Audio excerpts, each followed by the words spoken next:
All right.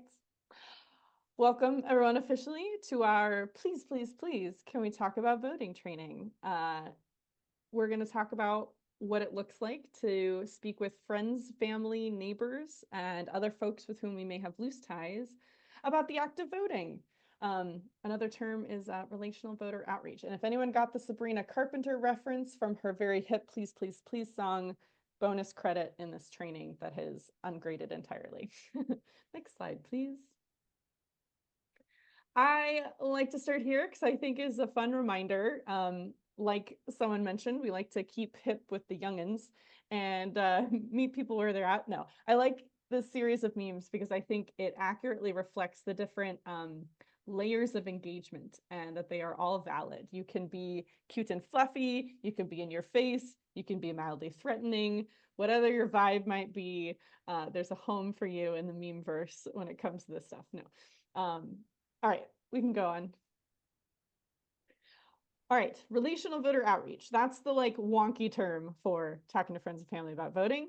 And I'm going to quickly give us a little definition so that we have in mind what it is we're talking about. Relational voter outreach is mobilizing friends, family, neighbors, people with loose ties to vote. We like to think of people who might share interests in our world, right? We're both aiming to make the world a better place.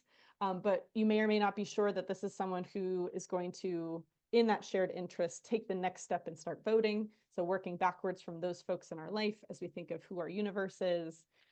And relational voter outreach, again, talking to people who we know, is a really great way to have a research-driven impact. So relational voter outreach is 200% as effective as stranger-to-stranger contact. So if anyone has volunteered with any campaigns, whether that's phone banking, postcard writing, knocking doors, chances are you are being sent out to talk to people you don't know already. And that's at some point, those are tools that need to be used, but the likelihood that you turn a door knocking with a stranger into someone going out and voting versus calling up your friend or talking with your grandma or you name it, and that conversation resulting in them voting, much more likelihood if you already have something in common with this person. Even if it's something as loose as we are both military neighbors, for example, even that kind of loose tie is more likely to result in a successful outcome. And I think, again, I know some folks mentioned volunteering for campaigns. Relational voter outreach, especially for those of us who are military connected, is a great way of plugging a gap because a lot of traditional campaigns don't contact our voters. I mean, folks might know this firsthand, right? When you get that voter file and you're knocking in person, you may come across a military person who doesn't vote locally, right? They vote back home.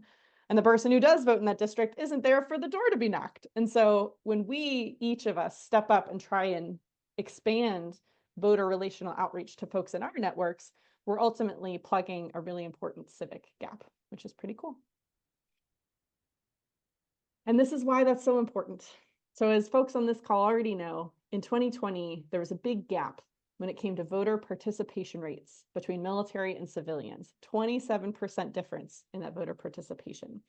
So if this is the gap that we are all similarly committed to bridging, one of the biggest tools in our pocket is this relational voter outreach tactics and strategies that we're going to talk about. So just framing why it is that what we're talking about today is so important and compelling. Thanks, Keith. So let's talk about how. How do we do this relational voter outreach thing? Well, the first thing you got to do is identify your people, right? Who is the universe of people that you are going to tell yourself, you know what, this is my target audience whom I'm going to prioritize this year, this election, when it comes to talking to about voting. This page is meant to just kind of spur ideas. This is not meant to give anyone, you know, triggering back to school days where you had a mandatory worksheet you had to fill every space out for. But I found this to be a really helpful kind of brainstorming tool of who in my life do I have access to, whom I would love to get out to vote. And so let me kind of read out some options. These could be personal relationships through, we're going to stay on the last slide. Sorry, Kate. Thanks. These could be people you know through your own workplace or your own school if you're going to school. It could be folks you know through your spouse's workplace or your spouse's schooling. It could, of course, if you do have kids, be through kids' school or kids' extracurricular activities, right? Who are those soccer moms that you're standing on the sidelines with a couple days a week as one possible example. I like to think of it in terms of like weekly basis too. So what are groups of friends or acquaintances that I might see because we share a place of worship, or we both go to the same gym for those of us who exercise? Whom am I in a book club with? Or maybe I'm part of a spouse club that I could talk to. And then you could also think of who are people whom I might send a holiday card to at the end of the year? Like who is on that list? My spouse and I have talked recently about if we were to ever do a renewal of vows ceremony in the next few years as we get around that 10-year anniversary mark, who would we invite to a big bash? Obviously, during COVID times, who would you have invited to a virtual hangout, virtual game night? These are meant to be proxies of who might be on that list, who might you prioritize. Now, you can also identify your people in less personal ways, right? There may be people you don't already know, but with whom you share a connection that you'd like to meet and have this conversation with, right? You could say, my priority is turning out military spouses local to the base that I'm currently at. Maybe I want to prioritize people who are new to the area, right? Who just PCS, who might be going through new spouse orientation. That is another way of kind of identifying your people, identifying your audience. Maybe you say, hey, I'm most passionate about making sure young military spouses, those kind of first time, those 19, 20-year-olds, this is their first duty station. I would love to get them on the civic engagement, board right from the get-go. Or of course, you may choose to prioritize non-military community members. That's okay too.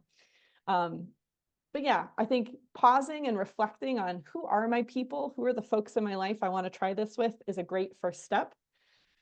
I'm going to plug a nonpartisan resource real quick. There's something called ripplevote.org that, Kate, I think you were the first person to send it to me. And Kit, I know you had some experience with it as well.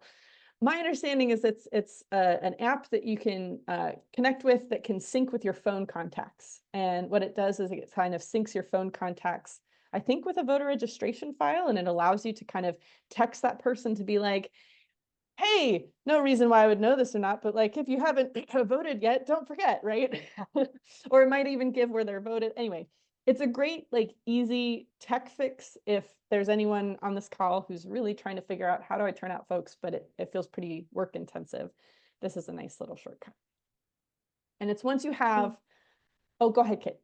I was just going to say, that's all with people you already know, because I think sometimes the thing that prevents people from engaging on discussions about just getting out to vote, even not even about like policy issues, is that you're feeling as though you're in unfamiliar territory, or you're not sure if you can broach that topic with the person.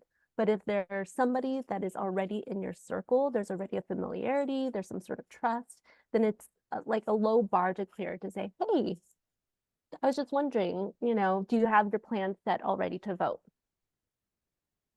Absolutely. Absolutely. That's a great thing to emphasize too, Kit. There are going to be some kind of activities you could opt for this year that are very persuasion oriented, right? You're trying to persuade someone to both care for something and take action on it. Relational voter outreach is usually just focused on that second step, right? The presumption is this is someone you know who already cares about something, whether it's something you also care about or something you know of in their life. And what we're just trying to do is encourage folks to follow that passion in action. And that's usually a much easier lift. So that's a great thing to emphasize. Where we know that there are people in our lives who care about the same things as we do, but they haven't taken that next step in engaging in this very core part of our civics life, of our democratic world, in taking that next step to vote. And it could be for plenty of reasons, thinking that your vote doesn't matter, or you just don't know where to go, you're not sure if you're registered or not. There are challenges that people might encounter. So by engaging on that conversation or that hurdle, so that they commit to that action that feeds into the thing that they care about. Absolutely. We don't know who we need to help unless we ask sometimes. So yes, identifying your group helps inform your strategy. Before we get to that step of like, okay, I have in mind my like demographic, my profile, what do I do next? We're going to take a quick pulse, and this can go quickly because we're a small group, but I'm going to launch a really quick poll. And there's no wrong answer here. We're just going to be asking from 1 to 10, what is the likelihood in this moment, finishing this training, what is the likelihood you feel that you will reach out to 5 people this fall and talk to them about voting? And again, there is no right or wrong answer. And we would love, if you do feel some hesitation, if there's something holding you back, would love to hear an example of what that might be. But yeah, we're going to pause. A poll has been launched. Anyone who's able to participate, please do. Would love to get a sense of. I was too slow on that button. Sorry. Can you somehow put it up again for the poll? Yeah, it's still up for me. Here, let me try again. Oh, sorry. That's okay. Do you see it now?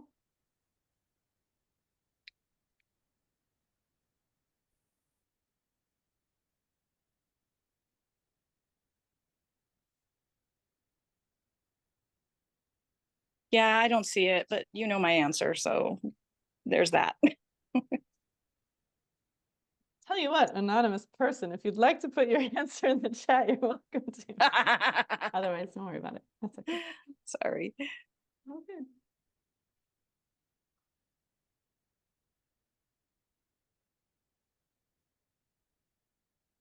Here, 10 more seconds.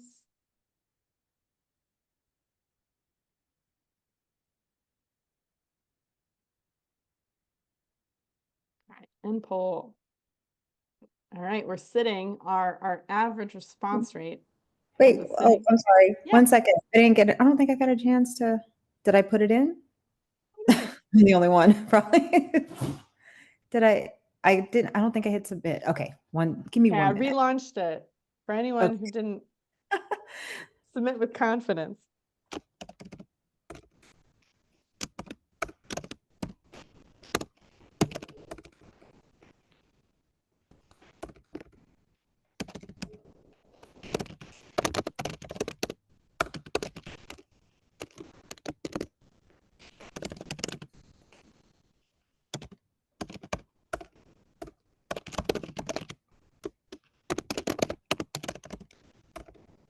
Sorry, I'm taking so long. I love this. It feels like you care about the response, which is really nice. That'd probably just be better just saying it. Nonprofit has strict rules.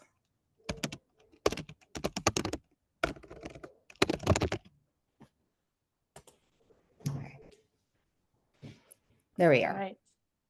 And poll, share results. Okay. So we've got half sitting at a 4, very respectable 4. We've got half who doesn't need to be at this training, so already at a 10. That's fine. No, this is good. I love this. This is I feel both answers. Like I've been at a 4, I've been at a 1, I've been at an 8. Very relatable range. And then let me go ahead and, okay, so what might be holding us back? We've got an answer that says, yes, when you're looking out to reach for a target audience, for example, here, an African-American young community of after-school program, but you have to be wary if they're connected to a nonprofit that might have strict rules. That's a great, I love that flag because we want to, be respectful of our surroundings and know what the boundaries are. I mean, do you mind? Can I ask you a follow-up if that's okay? Please. And I have to answer something back because I don't know. I was thinking like, I don't know why I saw 1 out of 5, like talk to 4. I was thinking I could talk to 4 people. So that's why I put 4. So that's why it's like 50%. So that was wrong. Yes. I feel like I can talk to anybody in the group. I don't know why I answered that like that, but yeah, but ask me the follow-up. What has this nonprofit, have they put out like messaging or material specifically about like we are apolitical, no talking about politics, like shut it down kind of preemptively? Or is this more of a you're not quite sure where the comfort level is? Right, it was more preemptive. I remember I said I wanted to bring it up at a board meeting and, to maybe start it, but they said we can't do it for, a specific candidate, which I was like, okay, but what about the register to vote? Because in a midterm election, there was a proposition here that had to do with mental health, and I doubt that any of our constituents even voted on it, and it didn't go in our favor, and we're losing money in the state because of it. So I just think maybe some of the ballot issues, like I would love to maybe connect them through to a nonpartisan ballot issues. I think I might have found one person online, but I think that would be a way to get it, because right now there is something about housing. I think that's in every community probably, but maybe a way to get them interested through one of their, the ballot issues. Yeah. Working backwards from what the motivation might be, why it Mhm. matters, what the stakes are. Yeah. Yeah. Yeah. Well, tell you, I'm happy to tell you what, if we have time at the end of today, Mhm. I'd love to revisit this with you, and or if you have extra time, I'd love to connect with you too, because I do think a lot of nonprofits sometimes perceive there being more rules, or that the rules are different from what they actually are. And Mhm. I definitely think there's room to work there. Yes. At least from like a legal nonprofit standpoint. There's obviously Mhm. other judgment calls organizations will make about optics and stuff, but I think that's really smart, and I'd love to brainstorm ways to kind of thread that needle. Yeah, Sounds good. thanks for sharing. Mhm. Yeah, that's awesome. Awesome. All right. Well, let's dig into the how. And maybe this might dislodge some ideas too. So, okay, Can you've I got in mind. actually, Oh sorry, yeah, can I okay, jump back real quick and absolutely. just tag on to what Ebony was saying, but related to military stuff? I know that especially at the beginning, so we are more than a decade in, but I guess the pre-decade, right? The first decade in, I was really nervous to engage in anything political, um, because my understanding of it was not what was accurate, right? In that as a military spouse, I also needed to refrain from engaging in political activity in any sort of partisan way. But thankfully, SFI has these trainings now that help to inform people what the actual roles are. But also just with more time and comfort in the military, I felt like I was able to navigate the military world a little bit more. So, the first 10 years, I didn't really do anything public or do anything that people could see me doing anything publicly, right? So I wasn't really engaged in my military community doing any sort of voter engagement stuff. But then at two duty stations ago, so we were about 15-ish years in, close to it, I felt like the very least I could do was to do a nonpartisan voter registration um, table. And it was just like the perfect fit of I knew the base commander wouldn't necessarily frown on it. I knew that I could ask this office or that office to at least know if I was breaking any rules. So as long as nobody said no, I could kind of squeak by and do it. And then at the same time, just feeling like at the very least I could post on local Facebook groups to say, hey, in a very nonpartisan way, I just want to give this PSA of, do you know that you can register to vote, and this is how you register to vote as a military voter.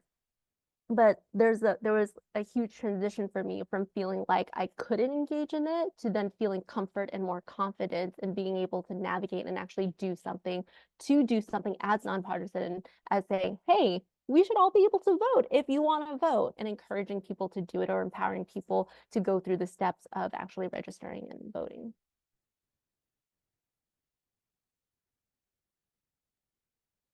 Thanks for sharing, Kate. All right, Kate, I'll take the next slide when you get the chance. When you've got your target audience in mind, you can pick your strategy. And I like to frame these as being kind of two different paradigms. You want to click a couple times. So there's looking ahead at your calendar and saying, oh, hey, I'm going to see this person next month for book club, or I'm going to see so-and-so next week for choir practice. I'm going to make it my goal at those natural, normal conversation interactions that I'm going to add on the question of, hey, are you planning to vote? And if so, can I help you? There's also the other paradigm is kind of treating the people in our life kind of like we do those stranger to stranger contacts, right? Where you set aside time in your day where you're like, okay, for the next 20 minutes, I'm going to go through my contacts and I'm going to text people who pop up, or I'm going to even pick up the phone, even though I know our social culture right now is very antithetical to phone calls. But there's kind of setting aside time to lead on an interaction that's solely for that purpose. Both of these paradigms, I think, are really helpful, and they kind of depend on which fits with your life best or what fits with your your kind of personality most. If you can click 3 times, Kate. In general, relational voter outreach data researchers have found when you have that kind of in-person contact, it tends to kind of build more organically, build more solidly, and have a bigger impact than following modes of conversation. Obviously, a phone call then is kind of the next best, and the next best after that is kind of that text or email. So again, based in the research, this is kind of the ranking of interactions, but the meme is there for a reason. Obviously, meet people where you're at. There is no way in heck I'm going to pick up the phone and call my 21-year-old brother, because he would be like, oh my God, what's wrong? Is your son in the hospital? Is my nephew in the hospital, right? He'd freak out. So obviously we want to meet people where they're at. But in general, if you've got these choices, this is what the data shows the ranking tends to be. Next. And then what can this interaction look like? So especially if it's this, paradigm of I'm actually calling this person or I'm texting this person with this goal in mind, here's kind of an image you can have in your mind. It is a quick 3 to 5 minutes long conversation. Kate, if you can click. Next as well. You can think of it as briefly catching up for a minute and then kind of getting down to business, right? So you might call up and be like, hey, how did that rehearsal go that you said you were getting nervous about? Do you do okay? Oh, great, good to hear it. Well, hey, I was calling because there's this important election coming up and I wanted to make sure you were planning to vote, right? That's an easy segue. Don't overthink it, right? Casual is good. Being upfront with like what it is that you're passionate about, what it is you wanted to talk about, I think is really welcome. And then this is a big key. This is a really good component to have in these conversations, asking someone about what their voting plan is. When someone can visualize the kind of when, where, and how, it helps them not only brainstorm ahead of time what obstacles they may come up with, and then you can brainstorm how to solve them with them, but it also helps to substantiate the likelihood that they're going to go ahead and follow through with that plan. So you might be asking them like, hey, do you have a plan to vote early in person, or are you planning to wait until election day? You got your ballot in the mail. That's awesome. Are you planning to fill out the paper ballot, and do you want help figuring out the postage, or does your state allow for electronic return? Can I help you with that? Right? Those are kind of the whens, the wheres, and the hows that you can walk through. And then if you want, let's say someone's like, yes, I'm totally planning to vote. And I'm, and here's my plan. A couple proactive things you can always offer to help with is checking their registration. I cannot emphasize enough how important this one is this year in particular, checking their registration, right? This can be a proactive person who registered 10 years ago, but now their state's messing with registration rules, right? You always want to make sure with enough time in advance that they've done that. And then also if they happen to be an in-person voter, finding their polling place. Because again, this is someone who's voted at the same elementary school down the road 5 years in a row, but all of a sudden this year, their state's closing down polling places, lessening them. Maybe there's construction on site this year. You never know. It's one of these things that people who, even habitual voters, can always get tripped up on every year. And so these are kind of proactive things. And we've got widgets for both of these things on SFI's website. It can be helpful.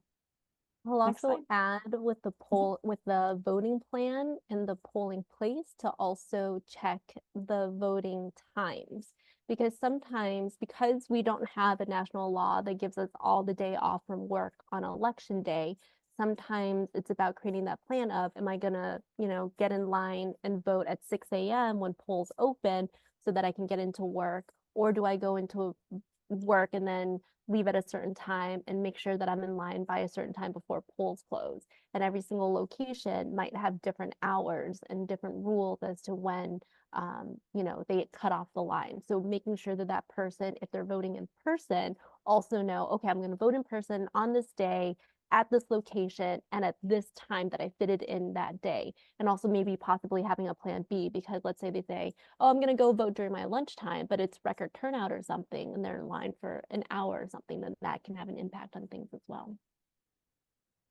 Absolutely. Great flags, Kit. Great flags. So ultimately, if depending on what paradigm you're using, if you're either looking ahead at your calendar, here are the people I want to contact. Oh, I'm already going to see them. Great. I'll talk about it then.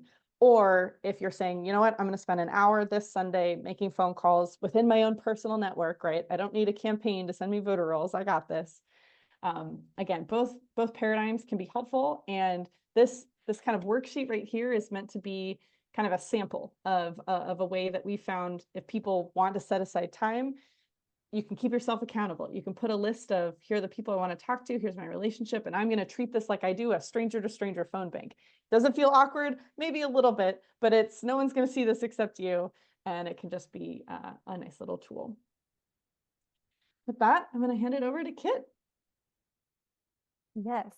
So we wanted to talk a bit about some common concerns that may come up when people are thinking about engaging on these conversations about voting. The first one that comes up quite often is this feeling of, ooh, this might feel awkward, or feeling a little bit nervous about, if I bring up this topic of voting, will the other person get upset with me? Chances are that they'll appreciate the reminder, and they'll appreciate knowing that you are a person that they can reach out to if they have any sorts of questions. So again, it depends on what your strategy is, right? Are you looking to engage with a neighbor who already seems a little bit hostile versus engaging with a friend or a family member and just asking them, are you registered to vote? Do you know there's an election coming up? What's your plan for voting that day? So there are different bars of the type of work that you could be doing to engage on these types of political conversations. Some of it can be very neutral, some of it can be encouraging, some of it can be a bit more persuasional. And at least for the focus of this talk, it's more focused on how can we activate people who want to engage on this to then activate others to at least get out the vote, to make sure that they are going to get their voices heard by voting. Another common concern would be, how do I respond to someone who says their vote doesn't count? There are different scenarios for this. So sometimes in certain locations, your singular vote might not necessarily impact who's going to become president because of the numbers that you're used to. But at the same time, your vote still matters because it can have an impact on everything else that is down ballot. Because when you're voting on a large election, even a small election, right? It's not just the president that you're voting for, but it could be representatives, senators, but it could also be state representatives, local representatives, people on their school board, judges in your area. It could also be ballot initiatives, different rules, laws that might be coming up. So you might think that your vote doesn't count in one regard, but it could count in other regards as well. And that vote or that activation to vote can also connect them so that they would then get activated to do other forms of advocacy or connecting to more of the issue that they do care about. And additionally, when a person goes out to vote, even if it might not be the singular vote that's going to make or break an election, it can have an impact on that particular district's demographics, which then impacts, who's going to eventually run in that district and how they're going to govern, because they know that so many people from this demographic showed up to actually vote. And all those things really matter. And then another concern that might come up is, what if when I bring up the topic of voting, somebody asks me a question that I don't know the answer to? I think this is one of the things that make a lot of us nervous, of feeling like we're unprepared or feeling just a bit vulnerable ourselves. But what we can do is to say, we're in this together. That's a great question. Let's Google it. Sometimes there's a very technical issue or very detailed thing that we just haven't gotten the training on, or we don't know that offhand, and that's okay. It's okay to Google it. It's okay to verify it. It's okay to do that together. You can also reach out to your resources, like here, us at SFI, at Secure Families Initiative. We can help you get your questions answered. But being able to engage and say, you know what, let's find the answer together can also help make the other person feel less vulnerable or less nervous in getting their questions answered as well. Because I think a lot of times people think, you know what, I shouldn't have all these questions because it is such a basic action within our lived experience in the United States, that I should know all these things. But there are things that come up all the time. Rules change, locations change, you've moved, like all these things might happen. And so being able to look up that information, being able to verify that information together can be very, very helpful. I know we have a small audience, but I want to take a moment and also ask, have there been other concerns that have come up for you as well? And I can move on to the next slide and you can pop them in the chat if you have other concerns that you want us to address. And so we can go on to the next slide of what are some questions that I might get asked. A very common question is, how do I know if I'm already registered or not? Thankfully, Secure Families Initiative /vote. SecureFamiliesInitiative.org/vote. You can go to there, and on our website, it has a place where you can check your voter registration to see whether or not you're registered to vote. It has a spot for you to check what your polling place is, so know where you're voting. And it also has a spot for you to research local ballot information that's connected to a couple other resources, Vote 411 and Ballot Ready. And so if you go to our website, it can help be a starting point to answer some of these basic questions. Another question that comes up a lot, oftentimes for military voters, is I registered before. Do I have to do it again? So I don't know if you have to do it again, but I would definitely double check to see if you are still registered to vote, especially with some of the things that have been happening in recent states, in recent months, where a few people, thousands of people might have gotten kicked off of registration rolls. So double check that you are registered to vote. And especially if you are also a military voter who's moved, then you might have to update your voter registration with the new address as well. When do I have to do all this? Do it now. Do it right now. Do it ASAP. So if you are a military voter or an overseas voter, then ballots were getting sent out from September 21st. And then we have that means we have fewer than 45 days until election day. So if you have not registered yet, do it now. But if you're voting locally, I would still do it now. But locally, you might have a little bit more wiggle room. So depending on the state, I would double check on the state. Some states allow for same-day registration on election day, but some states have rules where it's a lot longer time, like a much bigger deadline of, I think one of them is 5 Mondays before election day. I think another one is 30 days before election day. So it just depends on your state, and I would double check what those deadlines are and making sure that if you want to vote that you can do it. Then I'm overseas. Can I vote in local elections? Yes, you can. So we have a law, UOCAVA, the Uniformed and Overseas Citizens Absentee Voting Act, something along those lines, right? Yeah, that guarantees military voters and people and U.S. citizens who live overseas the right to vote, even if you're living overseas or if you're a military voter. And yeah, so make sure that you can double check that by going on fvap.gov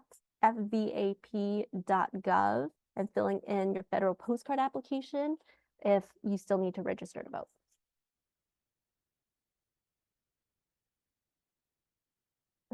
Yeah, and then this is a maybe not very common, but this is a scenario that could happen with a military voter, where you have a driver's license in one state, let's say Texas, but you own a house in Florida, and you recently lived in Virginia, but then you recently PCS to Germany. So where does this person vote? The easiest answer, I guess the simplest answer that is also maybe not always simple, is to say that you may register to vote where you have residency. And so if you are a service member, then your residency would be likely the state or the address that is on your LES. It is oftentimes also the same place where you would pay taxes to if you were filing your taxes as well. So that would be one location, or your second option would likely be where you are currently located. So let's say at some point in time in your military career, you did, live in Florida and you have a house in Florida, and now you live in Virginia. You haven't quite moved to Germany yet. Then your option of registering to vote would be Florida, likely. If that is also where you've claimed residency and that is on your LES and that's where you pay taxes to, or locally in Virginia. But then if you move to Germany, then it would be your last your last US address, which would be Virginia, or where you have residency if that is in Florida. Yeah. And then for military spouses, you can claim the residency of your service member or your own residency that is separate from your service member. Can I chime in here, Kit? Yeah. Because I think that segues too, especially if your target audience involves kids turning 18 for the first time this election. Whether you're meeting them because they are the kid of an active duty service member now, or maybe they're a kid of a family who used to move around a lot, but now they're out of service. Or, I mean, kids joining the military at the age of 18, they're kids too, as far as we're concerned. What do you do with that 18, that 19-year-old who's registering to vote for the first time, especially if there's some military connection in their background that may make all of this feel extra complicated? We want to be helpful. And one of the tools that you can use is referring them to a web page that we've collaborated on with the National Military Family Association, which I want to give kudos to Kit and Kate especially, who have helped dig into some of the nitty gritty with me on figuring out what are the rules for military teens, for example. It's militaryteenvoter.org. This is hopefully a helpful web page that you can use both in your own outreach to those 18, 19-year-olds, or of course, referring out for them to use on their own. It kind of talks about the specifics of this residency stuff in what is hopefully very simple and approachable language, so it doesn't scare anyone off. And it does talk a little bit about the differences between, say, a military kid and a military spouse, because the access to residency claims is slightly different between the two. So definitely wanted to plug that resource. I kind of have in mind that audience that you mentioned earlier, right? That kind of teen audience where you know that they have in common something that they all care about, or even if they may not be voting the same way, the likelihood that they would be mobilized by the desire to make sure that their lived experience is informing whatever the decisions are. Again, whomever they're voting for or whatever side of a ballot issue you may think they're voting for. I kind of want to go back, if that's okay, Ebony, to that kind of question and answer, because there's so much to work with, right? And I would love to really encourage, as you approach, especially if there's a nonprofit where you're hoping to, in the context of that platform and in that space, talk about voting. Again, I think there's a lot of safe space to work with if you simply say, listen, I just want to remind folks the thing that is happening around us. I just want to remind folks what the local registration deadline is, whether they decide to register by then or not. I want to remind folks there are multiple ways to vote: in-person early, in-person election day, right? All of this is very nonpartisan, safe, fact-based information that you're just kind of bringing to the forefront. And I think a way to tap into that context in a way that's safe is just to say, hey, y'all, don't forget that, this election, there's a lot of things on your ballot, including a ballot initiative. I'm not going to tell you which way to vote, but I just want you to know that this decision deserves to have your voice in it. No matter what that voice says, you are the person on the ground living the everyday reality that this policy affects. And so you deserve to participate in that, however you vote. That is a nonpartisan and safe way to remind folks of the stakes and the consequences in a way that I hope the nonprofit you've got in mind would be okay with. I hope they would land in a comfort zone, because that is a-okay as far as things are concerned. But yeah, and especially if some of those kids might have military backgrounds, hopefully all of this can give you the confidence that if some kid raises their hand and says, but what about this or this or that, you're like, I've got a resource for that. I've got a tool for that. That is the hope and goal here. I'll also jump in and say, if you are starting to engage in these conversations and then there's somebody who pulls you into a debate about a policy issue, or they start making a strong positional statement about, you know, I care about this, or this thing is terrible, or, you know, I believe in this thing. You don't necessarily have to engage in the argument of that policy issue. And what I would say, based on what other folks have done when they've done door-to-door knocking and stuff, and with other types of research related to how you have these deep conversations on hot topics, is that the best way to engage is to try to disengage from argument, try to stay as non-judgmental as possible, and try to listen to what is underneath the statement that they are saying. So if they say, I hate this, right? That is just a position, that is just a statement, but it doesn't get to what it is that they care about. What is it that is underneath the thing that makes them make that statement? And so we can enter into that conversation with curiosity, with openness, with non-judgment. Then it gives people a moment to then investigate and dig a bit deeper and explore what it is that they're saying. And it could give us an opening then to then engage in a really human to human way of saying, you know what, we care about the same things and I care about you. And this is, you know, at the very least, you can, you know, turn it to whichever way you want, either engage on the topic in and of itself, or to just turn it into a get out the vote, you know, getting that piece out of it, because you also value their ability to be able to engage in the democratic process as well. And sometimes people just need a space to tell their story.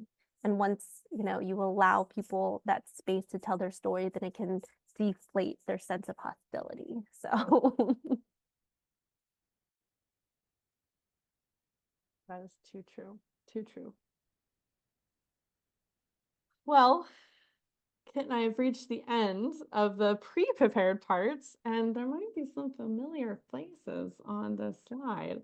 But this is just a friendly reminder. I know everyone here is already pretty plugged in with SFI, so I don't need to go over the laundry list of options. Y'all already know what they are. But just a reminder that you're not alone. I know that we are all operating in this like virtual remote environment, and so you may feel physically alone. Gosh, I sure do over here in England, but virtually we are not.